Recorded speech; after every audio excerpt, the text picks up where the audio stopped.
Now, our Scott Adkins on the scene, getting the information that we need to know right now. Scott, what can you tell us? Dawn, we were one of the first media outlets on the scene. I can tell you 3 workers have been critically injured with burns covering 90% of their body. 2 of them were taken by EMS ambulances to University of Louisville Hospital in downtown Louisville. Another individual taken by medical helicopter. We're talking about workers with R.J. Coleman. That is a specialty company that works with derailments across the area.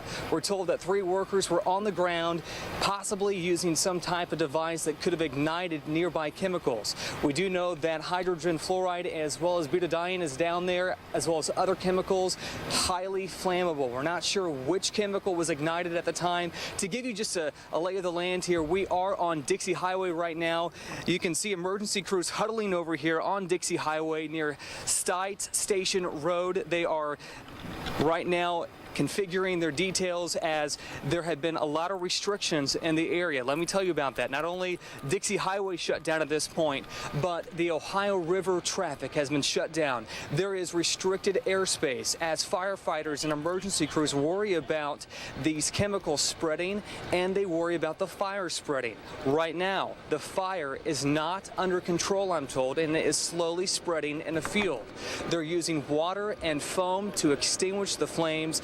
Crews have been there. I'm going to show you another emergency vehicle coming in here. There have been a lot of different vehicles exiting and entering this stretch of the highway. We saw one EMS ambulance carry 2 different individuals to the hospital. We saw the individuals inside the ambulance as they were being transported for treatment. We're talking about 90% burns across their body, 2nd and 3rd degree burns.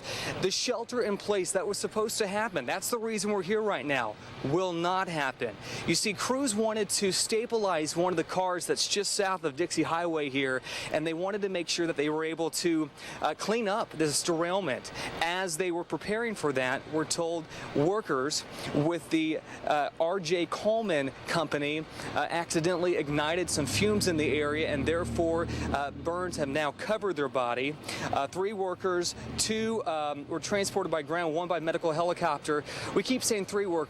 There were 5 injured total. 2 workers south of here refused treatment. We're told that during the flash fire, there's an ambulance coming through right now. We need to get out of the way here. As you can see, this is a working situation. Another ambulance has just arrived. Another EMS ambulance is leaving. That's a fire truck, rather, as emergency crews continue coming in and out of here on Lower Dixie Highway. I must also tell you that there are homes in the area, obviously, and at this point, emergency medical management agencies, as well as the crews working the fire, tell us that those neighbors are not at risk. There is no harm to anyone who lives in the area at this point. That's the latest from emergency crews on the scene here. I can also tell you that there's a family nearby. They've worried about how their family may be affected by this. I'm going to bring them in here for just a moment. We talked to him earlier here, and his uncle has dementia, and he indicated earlier that he was worried about whether or not his uncle, who lives along the beach there, would be safe. He's on the phone right now, possibly talking to family, but he spoke to us earlier and said that he's worried about his relative that lives down there. But again, a very fluid situation down here, as we know 5 workers were injured, 3 critically injured with 2nd and 3rd degree burns. 2 others refused treatment. Of course, we will continue bringing you breaking information as this story develops before our very eyes. All right, Scott, we appreciate that again. Please watch out for your own safety. I know you will do that. And as Scott said, he is speaking with families that are worried about what's going on because, again, they have family members that live in the area.